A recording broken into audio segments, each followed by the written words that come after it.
গুৰুতৰ অভিযোগ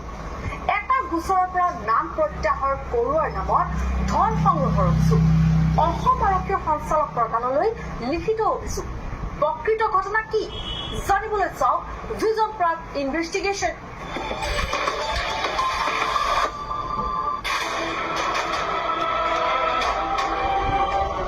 বৰপেটাৰ হাউলিত পিতা পুত্ৰক হত্যা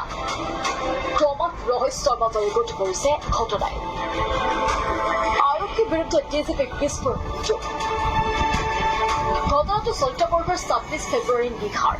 ভূমি বিবাদৰ বাবেই নিজৰ খুৰাকৰ পুত্ৰই পৰিকল্পিতভাৱে হত্যা কৰিছিল বৰপেটাৰ হাউলিৰ পিতা পুত্ৰ আব্দুল ৰেজ্জাক আৰু আব্দুল মান্নানক প্ৰথম অৱস্থাত দুৰ্ঘটনাৰ ৰূপ দিয়া ঘটনাটো পৰৱৰ্তী সময়ত এয়া যে এক পৰিকল্পিত হত্যাকাণ্ড আছিল সেয়া আৰক্ষী তদন্তত পোহৰলৈ আহে ঘটনাৰ লগত জড়িত বলেৰো বাহনখনৰ চালক মনোৱাৰ আলী মৃত আব্দুল ৰেজ্জাকৰ খুৰাকৰ পুত্ৰ নাজিম আলী নুৰুল লস্কৰ আৰু খাইৰুল ইছলামক গ্ৰেপ্তাৰ কৰে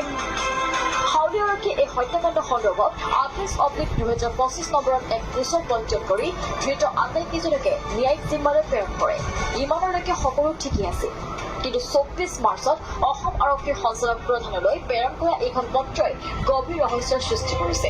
হাউলিৰ আমিৰ হুছেইন নামৰ এজন ব্যক্তিয়ে আৰক্ষী সঞ্চালক প্ৰধানক দিয়া অভিযোগ মতে আব্দুল ৰেজ্জাক আৰু আব্দুল মান্নানৰ হত্যাকাণ্ডৰ লগত অভিযোগকাৰী আমিৰ হুছেইনৰ শহুৰ আৰু খুলখালীক জড়িত কৰিব বিচাৰিছিল আৰক্ষীয়ে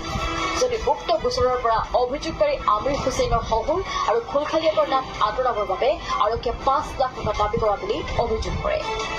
আনকি আমিৰ হুছেইনে এই বুলিও অভিযোগ কৰে যে তেওঁলোকে হাউলি জিলাৰ ভাৰপ্ৰাপ্ত আৰক্ষী বিষয়াৰ ষ্টাফ কোৱাৰ্টাৰত চালক মহিউদ্দিন সিকদাৰৰ হাতত ৪,২০,০০০ টকা আদায় দিয়া বুলিও অভিযোগ কৰে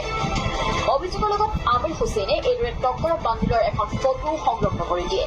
অভিযোগত উল্লেখ কৰা মতে ৪,২০,০০০ টকা আদায় দিয়াৰ পাছতে বাকী থকা ১ লাখ টকা বিচাৰি আৰক্ষী পৰিয়ালটোক হাৰাশাস্তি কৰি আছে